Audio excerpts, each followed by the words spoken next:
No one in Seattle knew who killed this rock singer. The evidence sat waiting in a freezer until a computer identified a suspect 3,000 miles away.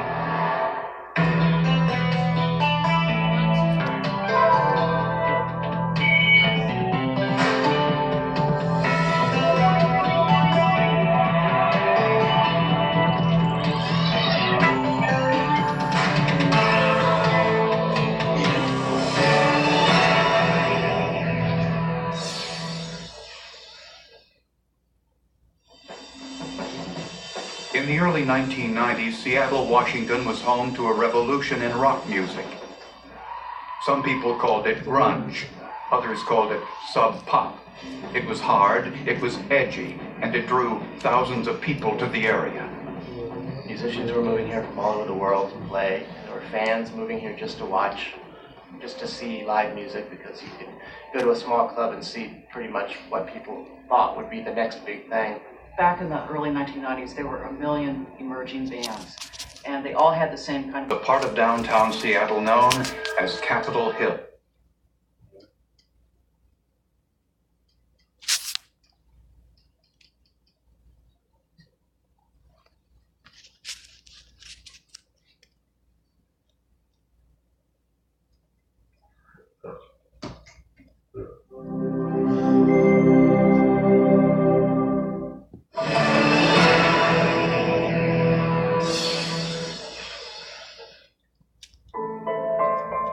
Residential real estate in Medford, Oregon is an extremely competitive business.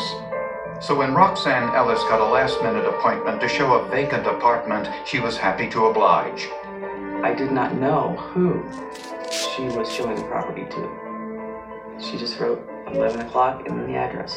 Usually our routine would be to write down, who it's with, the phone number, and the address. But that day, it didn't get done. A few hours later, Roxanne called her business partner, Michelle Abdel, and asked her to come pick her up. She said her car battery was dead. In response to the call, and not knowing exactly what was said, but I'm sure, something to the effect that I need you, and that's all it took, and she was on her way. No one heard from either woman after that call. I probably called 30 times on her cell phone. She had a cell phone and a pager.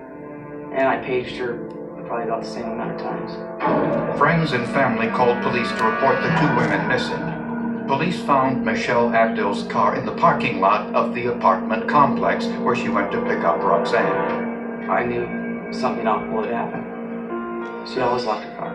And to have it open and a nice leather coat laying there on the seat, camcorder in the car, her purse, I knew something was definitely wrong. The whole thing just stunk. It stunk big time, and we actually put detectives on this case that night. Roxanne Ellis's vehicle, a silver Toyota pickup truck, was nowhere to be found. Inside the rental property, police found no signs of a struggle and no evidence of violence. There was no biological evidence. Blood patterns indicated the women had been shot inside. The autopsies revealed the women were... Something really out of the ordinary. This really was something that... It's difficult to handle tape without... The fingers or palms of the hand will then react with Venetian violet, and you'll get a nice dark... They couldn't track the room calls at this time.